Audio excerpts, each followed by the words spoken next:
And I'm hopeful that the media doesn't follow that.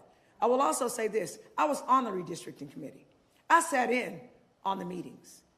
We had 3 sham hearings with no maps,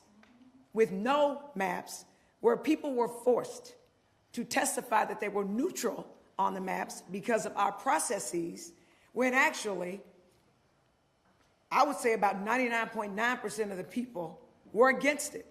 So they set it up, so when the litigation happens, because it's going to happen, trust and believe, right, that there will be testimony saying that everybody was neutral on it, which is, excuse my French, a damn lie. Then, when they got the map on Wednesday, and let me be clear, it was the worst kept secret in Texas. I was on the redistricting committee, and I was wondering in January, why am I on the redistricting committee? I mean, it ain't a redistricting year. And we didn't meet once, right? But this was always the backup plan, always. I sat in on the hearings. It was a joke. The chair of the redistricting committee, Cody Vasut, is a lawyer. In the legislature, he is the expert on points of order. He knows the law. Cody pays attention to detail. During the redistricting committee meetings, well, I hadn't looked at anything. I don't know. I ain't seen no maps. Yeah, whatever you say. So you peeing on me and you telling me it's raining and you expect me to believe it. Wrong answer. When they finally had the one public hearing with the map, and the secret was out. The stuff was going to get filed on Wednesday, and we're going to have a marathon hearing on Friday, is what they said. The plan was filed on Wednesday, and they had a 10-hour meeting on Friday. And the thing that was the most offensive to me as a person who went to these and asked questions about these, and let me be clear, the districts that are targeted overwhelmingly are black districts, okay? They are pitting Jasmine Crockett against Mark Vesey, and they are pitting Al Green against CD18, where there's a black representative. If you don't know who sat in CD18, I live in CD18, by the way. Barbara Jordan, Mickey Leland, Craig Washington, Sheila Jackson Lee, and Sylvester Turner. So those are the people they're trying to take out. So I'm real upset about it, and my constituents are real upset about it. But it's really interesting that the map person who says that some law firm drafted the maps and he don't know that much about the maps, I felt like I was in a bad edition of an episode of White Man's Burden. For the most part, he told us, grown people, speaking to us as if we were kids, said to us, you need to be happy. We didn't have to give you any hearings in the first place, and we know what's best for you. Well, I respectfully submit that they don't know what's best for us. They do not know what's best for us. And let me also be clear. My constituents demanded that I be here. So you think I'm gonna listen to Donald Trump and Greg Abbott and Dan Patrick and the Attorney General who can't treat his wife right and who lies on documentation? So I think he needs to worry about going to jail. But my point is this: we, the Democratic contingent, we are paying attention to what our constituents are demanding of us. They've literally told us, if you don't quorum break, we will primary you. That's how important it is. This is, people wonder, why should New York be concerned about what's going on in Texas? Why should anywhere be concerned with what's going on in Texas? I'm gonna tell you why. My grandmother says this: if you allow yourself to be a rug, people will step on you. No one was paying attention to North Carolina in 2024. There were 7 Republican congresspeople, there were 7 Democratic congresspeople. Guess what? The Republicans rigged the game in North Carolina, and they took 3 seats. I'm gonna say this one more again, that's Ebonics for those of y'all who don't speak it. They took 3 seats. Congress has a 3 Republican majority. Ding, ding, ding, ding, ding. So we weren't paying attention to what was going on in North Carolina, and look what we have. We got that big, ugly, terrible bill shoved down our throats. So guess what? I was paying attention. Fool me once, shame on you. Fool me twice, shame on me. Texas will not be North Carolina. We will not give him what we need. And we're marching, we ain't fleeing. We're fighting, and we are so incredibly thankful that the governor has hosted us, because we need allies. Governor, is the state expending any resources on housing or heating or anything for the Texas lawmakers that are here tonight? I fed them breakfast. Don't know what that costs. If it's a problem, I'll take it out of my pocket. Very delicious. No, they're leaving today. And again, I do believe that there's going to be exorbitant legal expenses for them.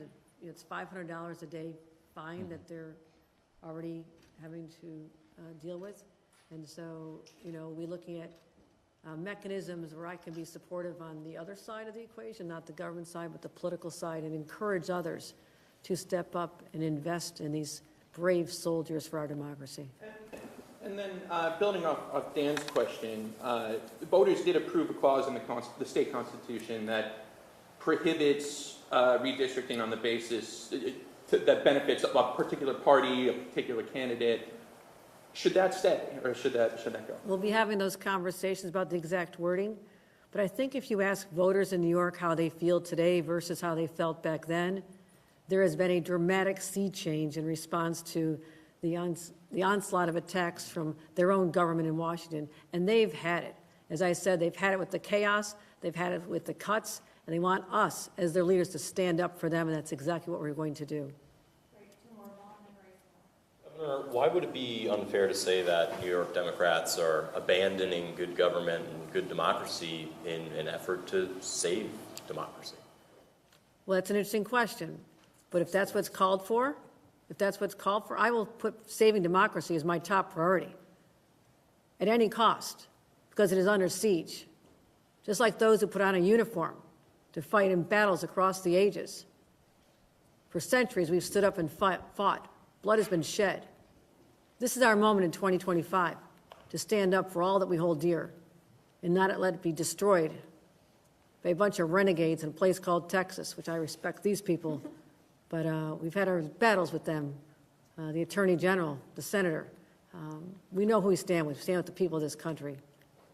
So if you all are leaving, where are you going next? If you're leaving New York, where are you going? Don't tell them.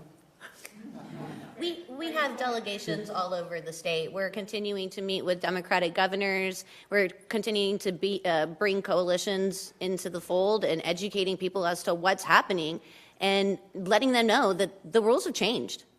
Are you staying in New York, though, indefinitely? Not all of us. Are you staying past August 19th? Is this an invitation? Are you staying past On August 19th? the advice when of the counsel. special session ends? On the advice of counsel, I'm going to advise them not to disclose where they're heading next for obvious reasons. Grace, you had a question? Yeah, well, I was just to say, so two questions. One, both kind of process-oriented. For the Texas representatives, so you plan to be kind of traveling around the country, but not necessarily staying in New York for the foreseeable future? Is that correct? Yeah, this is a war. We're building a coalition. Okay. I'll just say, we're not going back to Texas right now. That's right. And we're not abandoning our jobs. I represent a Democratic district, and our voices deserve to be heard. I am representing, I am not abandoning my duties. I am doing my job.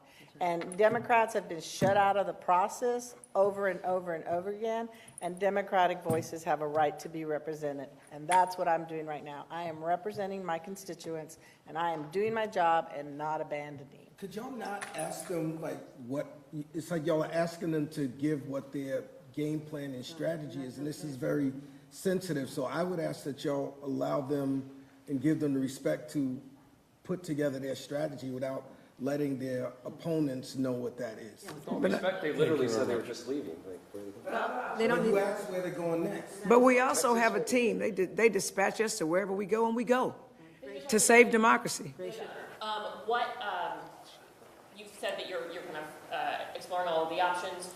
What will those look like? What do you see as the options on the table for Democrats in New York State to change our maps? unlike other states like California and certainly Texas, we do have constraints that were put in place that the only way that we can change the timing on redistricting is to literally amend the New York State Constitution.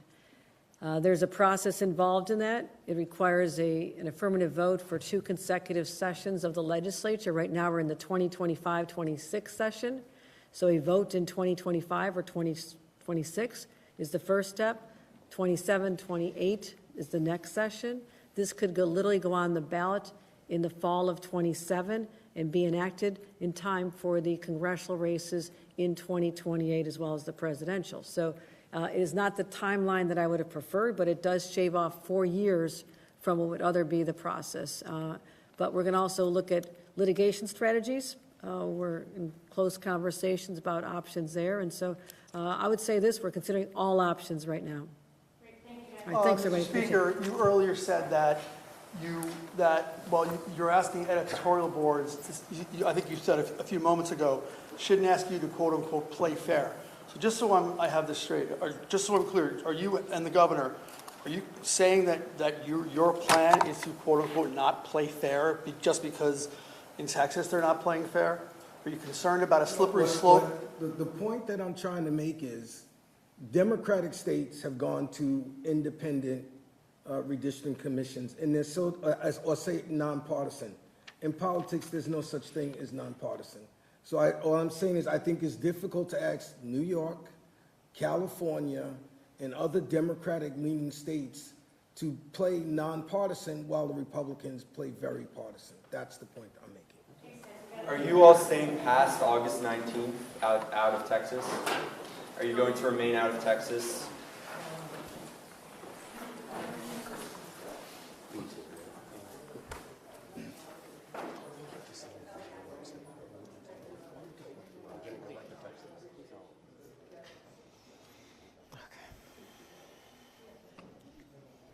What the hell?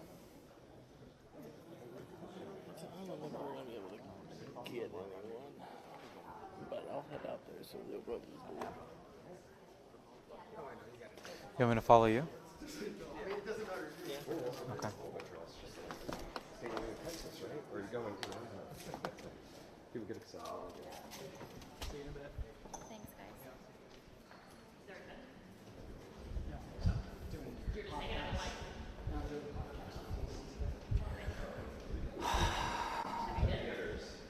God, that's intense. I couldn't even get a, like, how do you even get a question out? You just yell?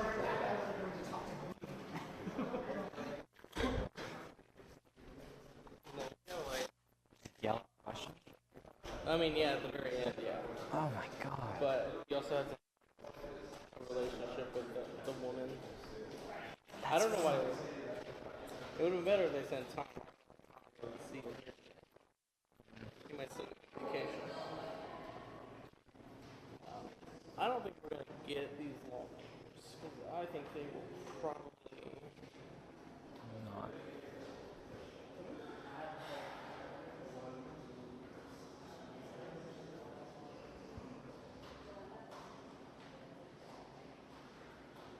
Oh, your mic's still on.